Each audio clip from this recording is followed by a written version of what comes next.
Hi guys, it's Tablet-News.com and I'm here with a game called Rabbids Big Bang and I'm playing it on the first iPad mini.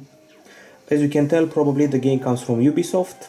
It goes for $1 and it's a physics puzzler that we've already played on some of the planets right here. So you got a bunch of planets, a bunch of crazy rabbits, and this is a puzzle based on physics. Many people have rushed to compare this game to Angry Birds Space because it uses gravity and it uses the concept of flying around pushed by the strike of a bat. As you can see, one of the crazy trademark rabbits from Ubisoft has a baseball bat and the other one must fly around a planet and perform laps while using a jetpack. As you can notice, he's attracted by the gravity of the said planet and he will be floating around in his own axis, and he can collect coins and fuel orbs as he flies by. Various missions have various objectives. For example, in this mission I have to fly one lap around Terra, which I pretty much accomplished. However, I ran out of the fuel. Up here at the top you can see the time limits attached to the various objectives, and we managed to complete the mission. If I complete the mission faster, I would have gotten all the 3 rabbit ears. Okay, so as you can see, we got a variety of missions here.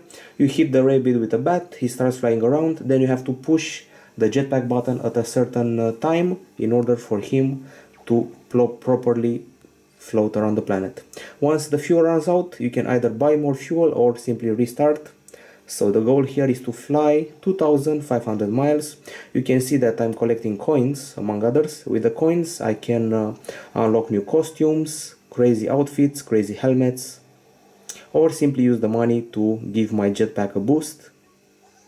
You'll be encountering flying cows and UFOs all over your missions, and the idea is to get a good time and also hit the desired things. For example, you have to hit a cow, an UFO. Now I have to go to the moon.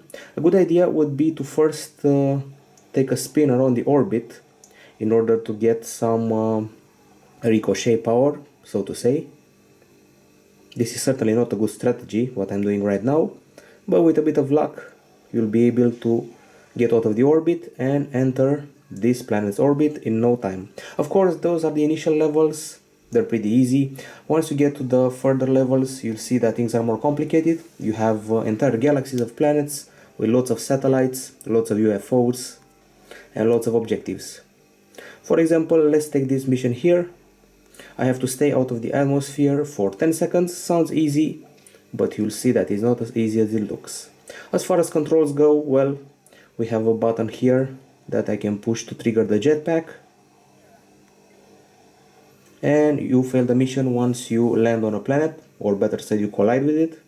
I have to say that the controls of the game are pretty frustrating. Sometimes the direction of the batting rabbit will stay focused in this area, which tends to be bothersome. Also, sometimes the gravity of the planet is simply irrefutable, so you'll end up hitting it whatever you do. Usually you'll have a lot of fun with the rabbits, but their humor kind of wears out after the first 3 or 4 jokes.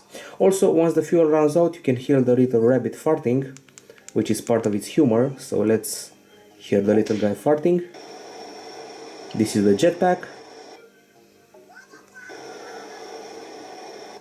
And now no more fuel, which means no more jetpack power. The concept is simple, it does resemble Angry Birds Space. However, as I said, the game can become frustrating at some point. This is the entire universe that I'm dealing with here. This is the selection of levels. Let's try this one. I have to land on Mini, and Mini is right over here, so I have to go like this. And if you put the game on pause, I have to circle this planet, go to this one, go to Blini, go to Cassius, Winnie, and I have to reach Mini for now. Imagine if I had to reach Endo, it would be a huge road. So only reaching Mini sounds easy, but don't let it fool you. I have to fully circle the planet, and if you've ever read books from Jules Verne or watched the movie Apollo 13, the idea is to get behind the planet in order to get more leverage, start spinning around. Be careful with the space mines, and the objective has been reached. Some planets have weaker gravity and they will throw you right back where you started or into the gravity of other planets who themselves have a pretty strong gravity field or have rubber ducks that can throw you out into deep space and things get chaotic from there. Okay, you get the idea. Let me show you just one more level. Let's say number 5. But let's change the world, let's change the universe. And by the way, you can buy all sorts of items from here.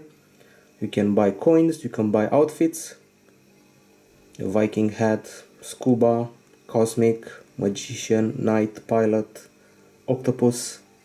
And as I said, you can buy a variety of gear. As far as I can see, you can also upgrade your bat, for example, and your jetpack, since you have the coins, which is a pretty cool feature. Let's go back to this universe here, fun with UFOs, and try this level here. This time we'll be bouncing around UFOs,